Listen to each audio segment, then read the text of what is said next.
Hello friends, welcome back to my channel Rupa's kitchen with blog. তো তোমরা সবাই কেমন আছো বন্ধুরা? আশা করছি ভালো আছো, আর আমিও ভালো আছি।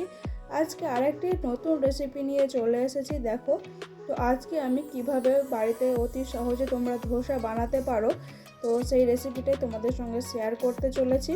আর এটা কিন্তু খুবই সহজ একটা রেসিপি, তোমরা চাইলেই কিন্তু বাড়িতে ঝটপট এটা বানিয়ে নিতে পারো। আর এটা ইনস্ট্যান্ট তৈরি হয়ে যায়, চাল ডাল ভেজানোর ঝামেলা ছাড়াই। তো চলো দেখে নাও। এখানে আমি নিয়েছি 200 গ্রাম সুজি, আর সুজিটা নিয়ে মিক্সিতে 2 পাক দিয়ে ঘুরিয়ে নিয়েছি, মানে 2বার সুইচ অন করে আমি ঘুরিয়ে নিয়েছি এইভাবে করে। একটু দানা দানা থাকবে, একদম কিন্তু ময়দার মতো করে ফেলবে না, একটু দানা দানা রেখে দিতে হবে। তারপর এর মধ্যে দিয়ে দিচ্ছি 3 চামচ ময়দা, আর দিয়ে দিচ্ছি 3 চামচ বেসন। এতে করে কিন্তু ফ্লেভারটা খুবই সুন্দর আসবে। দিয়ে দিচ্ছি সামান্য পরিমাণে চিনি, আর পরিমাণ মতো দিয়ে দিচ্ছি লবণ। আর এখানে নিয়েছি আমি 100 গ্রাম টক দই। 200 গ্রাম সুজির জন্য এখানে 100 গ্রাম টক দই আমি ব্যবহার করছি। টক দইটা আমি ভালো করে ফেটিয়ে নিয়েছি, আর এখানে আমি টক দইটা দিয়ে দিচ্ছি। টক দইটা কিন্তু জল ঝরাতে লাগবে না, যেমন কিনতে পাওয়া যায় বাজার থেকে তেমনই নিয়ে ভালো করে একটু ফেটিয়ে নিলেই হবে। মিশিয়ে নেওয়ার পর ওই পাত্রের মধ্যে কিছুটা জল দিয়ে আমি এর মধ্যে দিয়ে দিলাম, আর দিয়ে একটু ভালো করে মিশিয়ে নিচ্ছি ব্যাটারটা তৈরি করার জন্য। আর অল্প অল্প পরিমাণ জল দিয়ে এখানে ব্যাটারটা তৈরি করে নেব। যদিও ব্যাটারটা এখানে পাতলাই তৈরি হবে, তবু অল্প অল্প পরিমাণ জল দিয়েই কিন্তু তৈরি করতে হবে। তো এখন দেখো অনেকটাই কিন্তু ঘন আছে, আর পরে কিন্তু সুজিটা ফুলে গেলে কিন্তু আরও এর ঘনত্বটা বেড়ে যাবে। তো এখনই আমি সমস্ত জলটা ব্যবহার করছি না, অল্প পরিমাণ জল দিয়ে এটাকে একটু ভালো করে মিশিয়ে একটি ঢাকনা চাপা দিয়ে আমি কিছুক্ষণ রেখে দেব।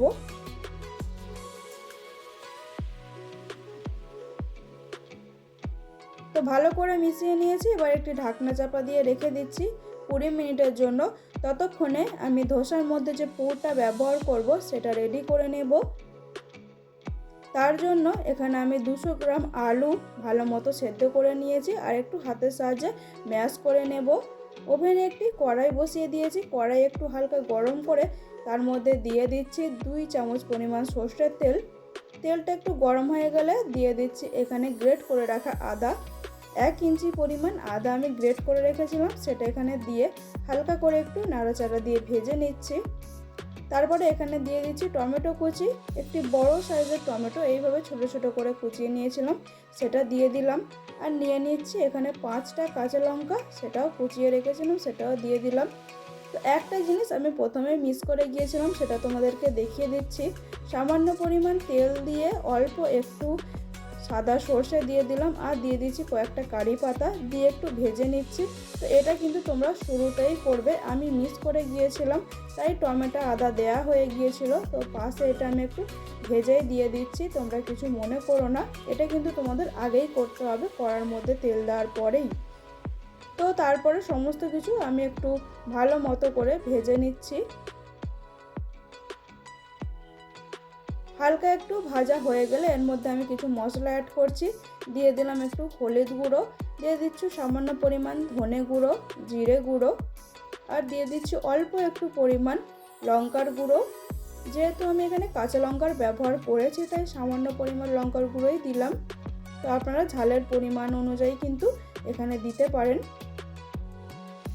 হালকা একটু নাড়াচাড়া দিয়ে মশলা ভেজে নেওয়ার পর ম্যাশ করে রাখা আলুটা এখানে আমি দিয়ে দিচ্ছি। 2 মুঠো কড়াইশুঁটি। তো কড়াইশুঁটিটা আগেই আমাদের রাখা ছিল, তাই দেখো কলা বেরিয়ে গিয়েছে, আর এগুলো কিন্তু খাওয়া শরীরের পক্ষে খুবই উপকার। তারপরে দিচ্ছি 1 মুঠো ধনেপাতা কুচি, দিয়ে দিচ্ছি পরিমাণ মতো লবণ।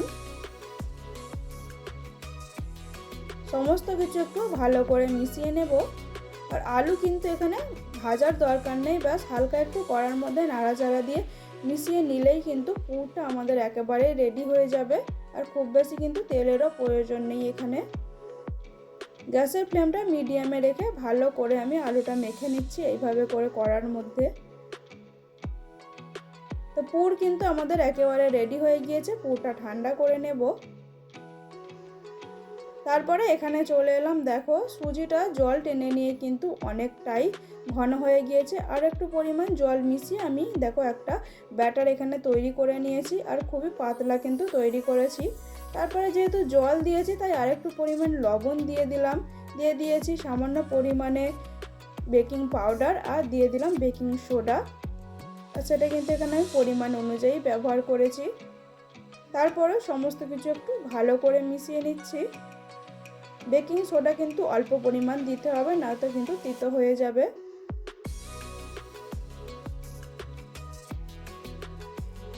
একটু হাতার সাহায্যে ভালো করে এইভাবে ফেটিয়ে নিচ্ছি। ফেটানোটা যত ভালো হবে ততই কিন্তু ধোসাটা তৈরি করতে সুবিধা হবে। ব্যাস, তারপরে চলে এলাম ওভেনে। আবারও আমি চাটু বসিয়ে দিয়েছি। তো এটা ধোসা তাওয়া আমাদের ছিল, সেটার মধ্যেই করছি আমি। একটু তেল মালিশ করে দিলাম তাওয়ার মধ্যে, তারপরে অল্প পরিমাণ জল ছিটিয়ে আমি তাওয়াটাকে রেডি করে নিয়েছি। ধোসা বানানোর জন্য তাওয়া কিন্তু এখানে একদম পারফেক্টভাবে তৈরি হয়ে গেল। এরপর এক হাতা পরিমাণ ব্যাটার নিয়ে এইভাবে পাতলা করে আমি লাগিয়ে দিচ্ছি, দেখো। তারপরে ব্রাশের মাধ্যমে তেল ওপর দিয়ে লাগিয়ে দিতে হবে।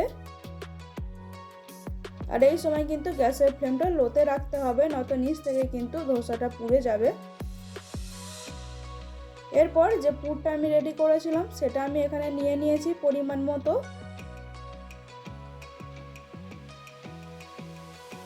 তারপরে একটি খুন্তির সাহায্যে চারিদিক দিয়ে আমি এইভাবে করে তুলে নিচ্ছি।